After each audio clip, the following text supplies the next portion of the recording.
আজকে দেখেন এই যে আজকে আমরা আবার চলে এসেছি 4-5 দিন আগে আমরা এক সমস্যার জন্য আসছিলাম। আমার ছেলের হাত কেটে গেছিলো, সেইখান থেকে ইনফেকশন করছিল। আবার আজকে চলে আসছি ঢাকা শিশু হসপিটালে আগারগাঁও।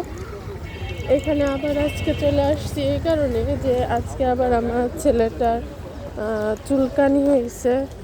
চুলকানির জন্য বিভিন্ন জায়গায় শরীরে একটু একটু করে ছড়াচ্ছে, এই জন্য আজকে আবার মেডিকেলে চলে আসছি। আর বিভিন্নজন আজকে আসলে প্রচুর বৃষ্টি নামতেছে, আবহাওয়া খুব খারাপ। তবে একটা জিনিস কি, আজকে খুব রিল্যাক্সে মানে শান্তি মতন ডাক্তারটা দেখাই যেতে পারছি, কোনো সিরিয়াল ধরা লাগে না, টিকিটেও না, ডাক্তারের কাছেও না, অনেক আরামদায়কভাবে আসলে আজকে দেখাইতে পারছি ডাক্তারটা।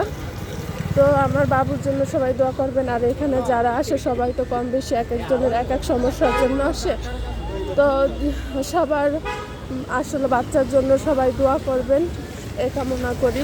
আল্লাহ হাফেজ।